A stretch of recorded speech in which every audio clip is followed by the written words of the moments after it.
ripping lines. Ripping lines behind I don't know how you did it. Are we in North Buffalo? Is that Or in South Buffalo? We're in South Buffalo, right? Yes. That's how you do it over here. Buffalo in the South Buffalo. The Polish part of town. You're lucky if you don't get your Irish ass kicked on the way out of here. Yeah. They're muling coke out with the pierogies now. Yeah. I'd be sniffing like Trump tonight. Somebody give me a bump. I just finished that Canadian storyline. Holy shit, and deep fried? Oh. You're the reason I do this stuff. I know there's like 3 people out there reading it, and my God, that's 2 more than I need for an audience. That's right. We're going to tune that shit out. Welcome to Big Words I Know by Heart, a program of rants, raves, faves, pet peeves, personal vendettas, celebrity interviews, and anything else we can fill the half hour with. My guest today took comics by storm in the late 90s with his original comic Deep Fried. In the interim, he's penned a 400-page magnum opus about a post-apocalyptic Peanuts dystopia entitled Weapon Brown. He's also a regular contributor to Mad Magazine and creator of the original series Peak. I initially interviewed him for Art Voice back in 2002, and this is the first time I've laid eyes on writer-artist Jason Yungbluth since. You're a sight for sore eyes, Jason. I make your eyes sore, is what you mean, but it's okay. I'll take that in the spirit with which you meant it. Shticky. Shticky. Joining me once again for more punishment in the co-host hot seat is Mark McElligott. Are you gelling like a felon? I'm gelling like a fella, and my eyes are also sore in case anybody cares. Jason just flew in from Rochester. Mm-hmm. Took the Concorde. Mm-hmm. Your Learjet, your private with the Weapon Brown. I flew on Jason Force One. We're all going to be naming our planes from now on. Who's we? We who can afford both a private jumbo jet and Air Force One. All of us. That's the president-elect and myself. That's nice. Mm-hmm. Are you recycling your billboards? Some of them, yes. My problem is my creativity is limited, and I don't have much imagination. You have me on more than twice. This isn't about you, and it's never been about you. So let's get into this. It's pretty much right. Jason? Yeah.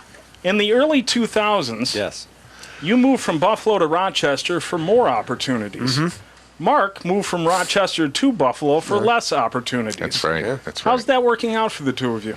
That's great. Remember when we passed each other on the highway? That's right. That's right. Kind of waved. We both said, sucker. Is it a more nurturing scene out there for comics? I couldn't say one way or the other. I'll say this much. First of all, I like Rochester a lot. I'm living in a nice place. I like the area I'm in, and this is the area I've been in. Better weed? Huh? Better weed? Better what weed? Was that? No. Weed. Weed. Oh, yeah. I thought you said better week, and then I thought I'll turn it into better weed, and it turns out that was the joke, and can we just start this over? Yeah. Is the weed in Rochester, is it much better than Buffalo? Apparently so. You know, I'd have to, if my weed guy would just call me back, I'd be able to tell you that right now. I was keeping myself sober till after the election, so I could feel like I was going into the doing my civic duty with a clear, unfogged head, and now I'm going to be doing ounces. I'm going to start being a wake and baker. I've always wondered what that lines is like. No, I'm saying Mark's going to do that. We just discussed that. Yeah. He's the one with the issue. Mark unearthed a Ziploc baggie of doobies. Yeah. No, it was Xanax. It wasn't. The little pills that keep you from dying on a minute-by-minute basis. He's changed the story already. He said it was Claritin. I want to know why he was grinding it up on the table here. Did you order the code blue? Has the quality of your karaoke singing improved or plateaued? Me? Yeah, you're the... the last time I sang karaoke, I totally face planted. It was I was singing Fat, the Weird Al song, and something was wrong. It probably was all me, but there was like the music wasn't syncing right with the lyrics or something. But either way, I thought I was going to kill it because if nothing else, I'm a showman with the goofy tunes. And instead, I was just like, I'm fat, I can't follow lyrics, I'm fat. And the irony is, of course, I truly am fat, and this was my coming out song, And do you regret the vertical stripes? This? Yes. Are you mocking my vintage 70s shirt? This is... Just questioning it. We're all, I'm a little we're all sensitive. fat bastards. I think that much has I've been established. catching shit for this shirt all day. No, I love this shirt. This is one of my con shirts. I go to vintage clothing stores and try to pick up a new crazy shirt for doing shows. This is also my con hat. So no, I do not regret the vertical stripes, and I think you might be racist. I probably am. Yeah. You might be racist. Mr. Youngbluth, your fat fucking head is in the way. Move it right now or else. What's it doing in your... Jesus. Nobody I'm came to uncomfortable see when you call me that. Mr. Youngbluth, I'm so sorry for that unpleasantness. Will you still get a Christmas card from Dilbert creator Scott Adams this year? Scott Adams owes me for being the only person in America who is both a hard leftist and doesn't think he's Joseph Goebbels. Okay, I've been Extra points for the pronunciation. Thank you. Yeah, even he doesn't know how to pronounce it. I saw him on someone else's what do we call this thing? Webisode, and I would have accepted Gerbil. Goebbels. Yeah, happy Thanksgiving, Goebbels. Yeah, so yeah, he owes me because I've been explaining to my family. My family is destroyed by the election. Okay, my brother is going to go downtown later this week and forcefully renounce the Democratic Party, resign his. Well, I don't know how you leave the fucking party, but he's going to do that. Wow. And my mother was crushed. My best friend was was like holding his head on election night. I was giggling like a madman.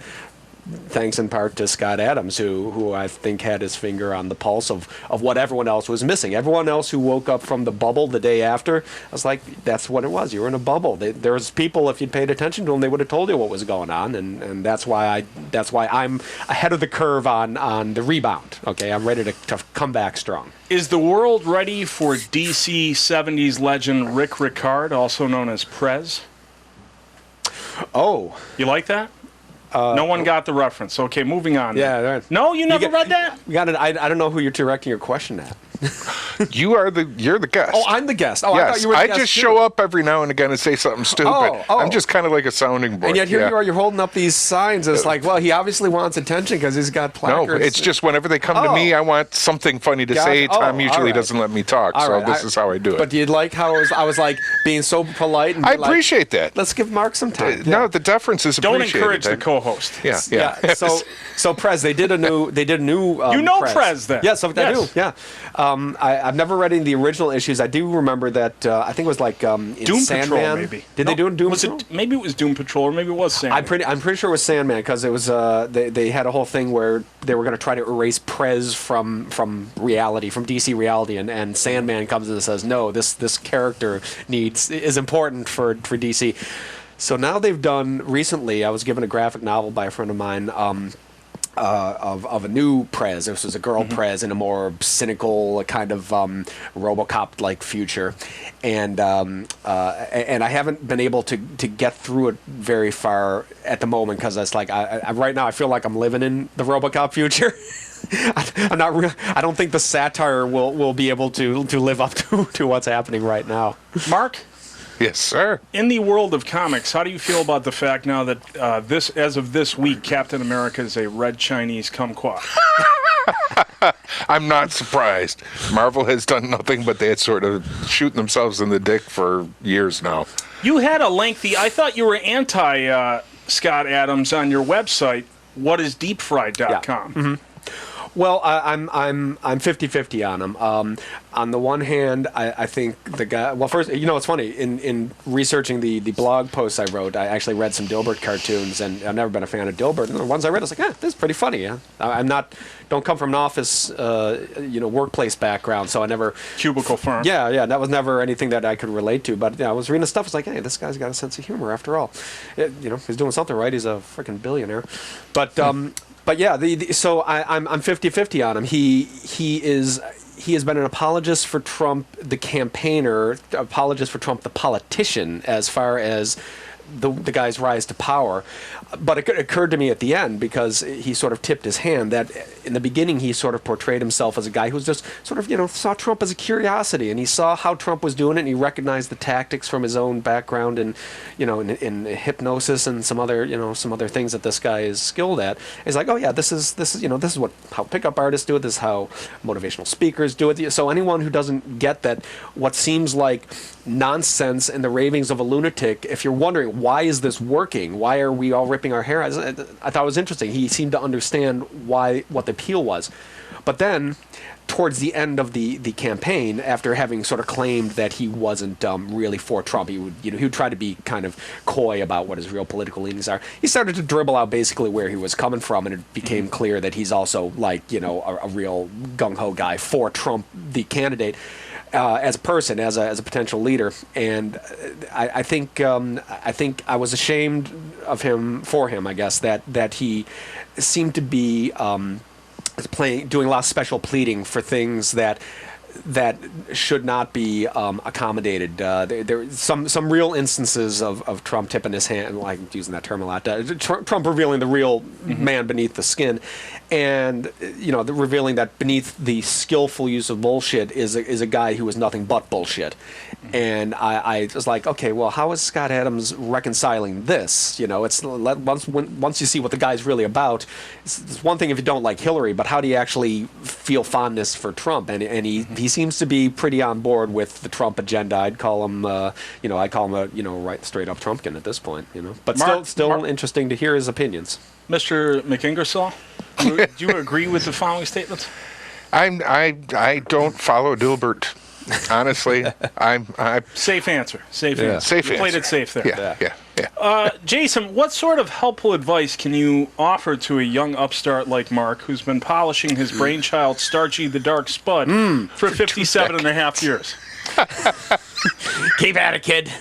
You keep kicking in those doors. One of these days, it's going to be a bank vault. I'll take it. Is the three-panel gag in danger of extinction? I thought the danger was like the phrasing was. Is that a real comic strip? Is it in danger of extinction? Well, it depends on the content or the context, I should say. No, I think it's funny. Takes me right back to Scott Adams, because I did a few parody strips of Dilbert in preparation for as illustrations for the epic 3-part takedown I wrote that I'm sure 10 people, maybe 12 actually read. And I had my stuff is always very dense and too wordy, and I have to really force myself to strip it down. And so I was imitating the Dilbert 3-panel format. I was like, it was useful to realize, like, okay, I got to find a way to fit all this into just 3 panels and not make it too wordy. And no, I think 3 panels is just the right number of panels, for most people. Yeah, Graham Nolan, who was in that same chair back in January, said it could be restrictive working with 3 panels. Oh, sure, certainly. So, I mean, I don't think every, you're talking about like newspaper strip format. Syndicated strips. Oh, yeah, absolutely. Yeah. No, I mean, it's just the right size for certain quick gags. But I'm in the Bill Watterson camp. It's a shame that why even keep running comic strips if you're just going to shrink them down and down? It's like, if anything, you should realize that we're in the age of words and pictures now for a long time now with the internet.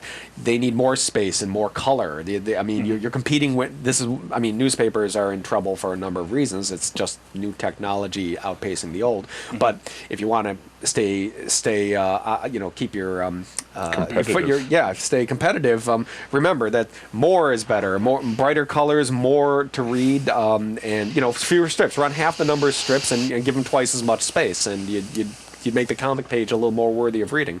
While we're taping this show, your website was torn down as a fake news site. Yeah. Mark, little too late for Google to figure that out, don't you think? You see what I did there? I was hitting on the topical thing. You Mark, were on top of it. This one is for you. Oh, no kidding. What's hitting the stands first, the launch copy of Starchy the Dark Spud or your obituary? What's hitting the stands Yes. first? Oh, I question. think my obituary's been out like twice already. It certainly is updated daily and ready to go. Starchy, Who the hell knows at this point? I mean, I'm making every effort, but Thank you for that. Yeah, And yeah. moving onward. Cloud problem. just settled down. Yes. Jason, can you monetize your Flash animation clips on newgrounds.com? Do those tens of thousands of views translate into any currency accepted in stores or online? And are the clips themselves time-consuming and a massive pain in the ass to work on? Let me answer that in reverse upside-down order. Fair enough. That's the order I was expecting. Yeah, so 6 inches uncut. They take a hell of a lot of time. Those 10,000 views are, that's like less than the lowest kitty cat video on YouTube, and that's spread out over years. I don't do them very often these days, but they were fun. While there was a period of time where I thought I might actually shift from doing Deep Fried as a comic book to maybe some sort of regular animated feature. I was starting to see some shows on like Newgrounds, for instance, that seemed to be taken off, and it's like, well, they can do it, I can do it, I'm funnier, my stuff's better animated too. But it takes a long time. It wasn't really where my heart was, and I certainly had no idea how to gain publicity for it. Basically, I was just waiting for enough people to dig what I was already doing and start showing some interest, and that interest never materialized. So I said, okay, this is an enormous expenditure of time that's supposed to be an adjunct to my comic book. It's not leaving me too much time to do my comic book, so I decided just better focus my attention, my energies where I know what to do, and where at least I know how to make a couple bucks off it. So I binged off them to prep, and that Family Circus clip, the Family Circus sets, or the Six Families, and yeah. the Chad and Chad reporting clips were fantastic.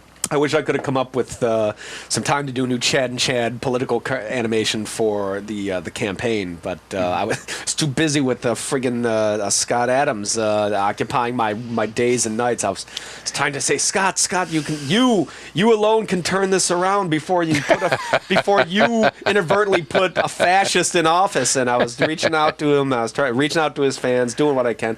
I got a clear conscience that when we're all rounded up, it's going to be Scott Adams with his bloody boot on our face, not me. Wow.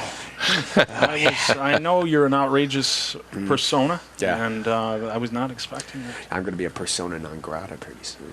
Which do you admire more about Charles Schulz? The fact that Peanuts earned $30 to $40 million a year in over 2,600 papers, the colon cancer, infidelity, or kidnapping? Oh, God. If you could only pick one. I'm going to go outside the box here, and I say I appreciate that his family was not afraid to have a family member have an abortion.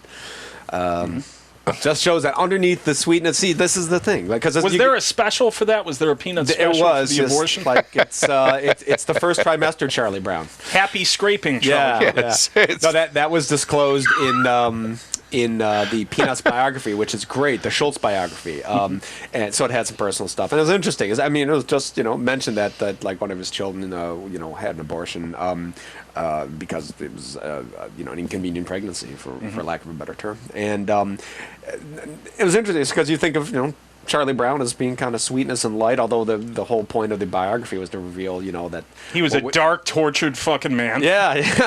Well, he had there was subtleties, and of course he's a human being in a real world, and I thought, oh, that's interesting. You would think that Charlie Brown, the guy who created Charlie Brown, would be like super religious or something. He never was, of course, but no, I think I couldn't care less about all the money, although I certainly what I like most about Charles Schulz and Peanuts is that he drew it himself. He was drawing it right up to the end. Even with hand tremors. Even with hand tremors, yeah. There was someone said something very. Someone who wrote one of his obituaries, or a cartoonist who wrote some sort of accolade to him, said something to the effect of that the effect of the wavering line that he drew with was like autumn leaves falling from a tree. It was I'm not doing it justice. It was a very pretty metaphor, and but he stuck at it. He was a cartoonist from the beginning to the end. That's something I'll always appreciate about about him. But it's great to have a dream and run with it and make everything you wanted to come true. I mean, I don't think he could have been more successful if he tried. And do you ever reach a point at the drawing board where you say, I'm really fucking sick of dealing with Charlie Brown? Yeah, at the very last page. The very last page. That was. I almost went back to do another Weapon Brown product. I thought, okay, maybe this has been my most popular product to date. So Can I see that handsome hardcover oh, absolutely. for viewers at home? Yes. Let's see here. This is yes, Kickstarter made this possible. Oh. It's, That is beautiful. Nice. limited edition hardcover. Let me show you. 416 wonderful pages. Gorgeous. Only Retailing at this hardcover is $35. at whatisdeepfried.com. Whatisdeepfried.com or weaponbrown.com is the store page for this as well. And you can get a digital copy from the website for $9.99. That's the most $9.99. decent price you'll ever pay. Right now. Yes. Do it now. But look at this art. How do I zoom it's in? amazing. Where do I push I think you're over here. Yeah. Oh, yeah, all right. No, you're- Oh, yeah. yeah. Yeah, there we go. There you go. Woo, okay, yeah. So this was this real labor of love, and I was pretty pleased when people responded well to all the research I did, all the gags, all the little background gags. I really struggled hard to find as many references and appropriate references too. So I wasn't just trying to squeeze a sci-fi reference into an inappropriate area. When I had something that needed reference for sci-fi, I looked for sci-fi strips. When I needed something that was, I needed cowboy references, I tried to dredge up ancient cowboy strips, whichever ones I could find, Well, it was a brilliant parallel between the death of the syndicated comic strip and a post-apocalyptic future. That sort of worked its way out. I sort of, at one point, I have the characters, the bad guys are shooting up the good guys, and the bad guys say,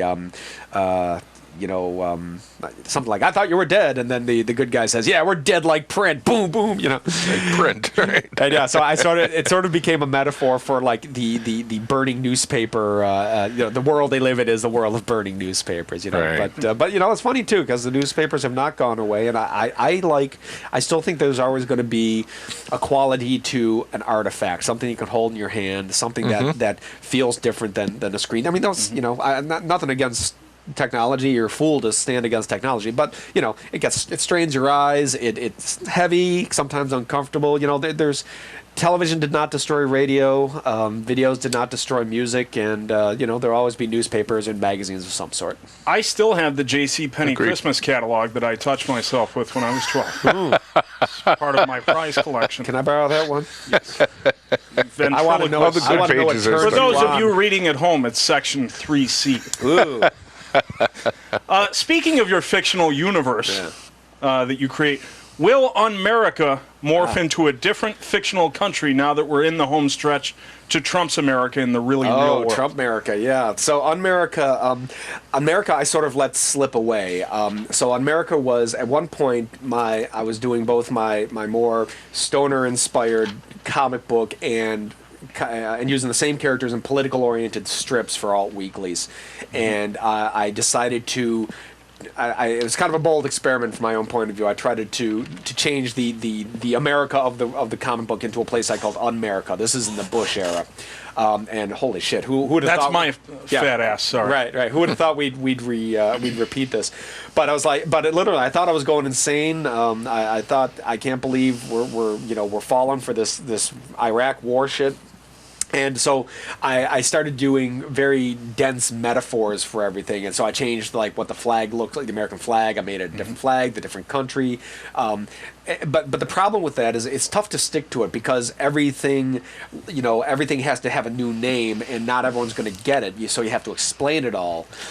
When you start satirizing every tidbit, when you change even the name of the country so President Bush wasn't even President Bush; he was President Humongous, a reference to the Road Warrior, which was fun. I had a lot of fun coming up with these visual gags, but they're in retrospect, it's like these are so dense and it's so much work constructing them, and half the people aren't going to get them, and so I decided to just sort of let that fall by the wayside, and any reference to the country now is back to America and Trump and so on. I might do I could always do little gags here and there, but to do, create a whole fictional universe, unless your like heart's really in it, and then of course that means all your stories have to be politically oriented too, to justify it. And I move those characters out of strictly political stuff. So it was sort of like a period. We can call it the America period. Yes. Mark, would you like to contribute? Oh, this question is for you, Mark. This question's for me. In a surprising plot twist, you're moving in with your ex-wife as friends without benefits. Right. Will you two be sharing the house with a wisecracking furry alien, a lovable 12-year-old girl robot, or a raunchy yet endearing handyman? Well, I'm the raunchy yet endearing handyman. The 12-year-old's out of the picture, robot or not. I've got a reputation.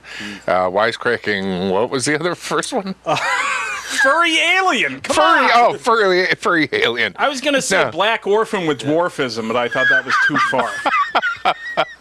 No, it's just going to be me and her and a couple cats and a lot of history. Isn't that a sitcom that you'd watch, Jason? Mark's Life in Progress. Yeah. Although it's tough watching them right now. 23 minutes a week of this. I'm not sure. Yeah. Oh, That's why it's he's bad. only allowed on once a year. Yeah. Jason, did I miss the deep fried issue that explained the bandage around Roadkill the cat's tail? I don't know if I've ever explained it, but I did have an installment where he took it off. During the Canadian storyline. storyline, yeah. So he's had that band. I basically chalked that up to his name's Roadkill because he was first introduced by being hit by a car, and I sort of put that on there first as an homage to, I don't know where it comes from. There was some trope in cartoon cats, or at least one cat from like the Mighty Mouse era or something that there was a cat with a bandage on its tail. I know I've seen this. So Roadkill had a bandage in that fashion, but it's basically meant to be he's got a permanent injury from being hit by a car. And then we take it. That's one of my favorite panels because he It's takes still off the festering. bandage. It's okay. I had a great time drawing that. It's like disgusting. When they're trapped in the Canadian gulag. Jeez. That's Deep Fried Volume 2, Issue 1, correct? Actually, yes, that's right. Volume 2, number 1, and I think my third volume will be. I think I'm going to introduce a raunchy 12-year-old alien. I like it. There you go. Bug There has you just go. been planted in my head. Reinventing We've the just wheel. Yeah. combined my housemates, my fictional housemates. You stated in a previous interview that you'd love a crack at DC's Ambush Bug. What direction would you take him in? Okay, interesting question. Oh, shit, we got 3 minutes, so make it quick. Holy Jesus Christ. At one point, I was collaborating loosely with Keith Giffen on an Ambush Bug. Of JLI fame, correct? Sure. Yeah. Yeah. Of Ambush Bug fame. Yes, okay. And it looked for a moment that we might even get something going, and so the outworking of that collaboration, which never yielded any fruit, is an idea I had for a superhero team that polices Silver Age characters, or things that are like from the Silver Age, like Zebra Batman and the Rainbow Monster and what was that? The gooey monster that ate record albums and a Wonder Woman. Calculator Man with the horrible calculator outfit. And basically it was sort of like a Men in Black thing where we live in a superhero universe where every character is like grim and gritty and violent, but actually the real dangers are coming from the corny 70s and 60s era monsters. Nice. And so we have to keep that under wrap because they're too crazy for the public to relate to. Cope with, right? Yeah. Okay, nice.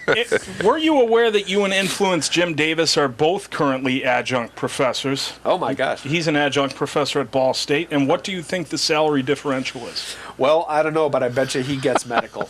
Medical?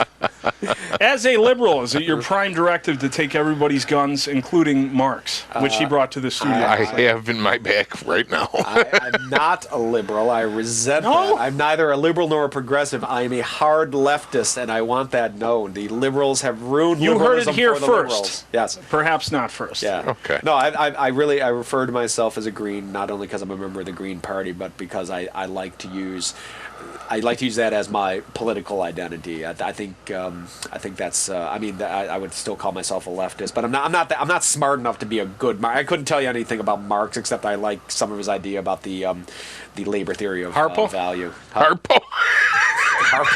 Harpo? Which marks are we talking Yeah, about? right. This one is for everyone. Get that goddamn I'm stone trying. head out of the way. I can't help it. I had to tuck in my gun. I was getting ready to pull it. What are the... You're always getting ready to pull it. What are the odds that Disney will release their outlandishly racist Song of the South just in time for Kwanzaa? Will it come trotting out of the Disney vaults? Does anyone at the table remember that? That was my Anonymous- favorite movie. Can Anonymous hack Disney and put that out on the That would internet? be Yeah. great, wouldn't it? It's time for these Brer guys to Rabbit. do something useful for a change. Oh, yeah. Dox Uncle Remus. Disney. Unfortunately, my friend, we're out of time. Oh, gee. Yeah. Can I hold up my stuff? You can. Should we great. do this again in 15 more years? Sure. Hold on. Let me show you. What is else I did. deepfry.com? Here's my newest book. It's called Deep Fry: The Hero's Journey #1. Where is it? Oh, there we go.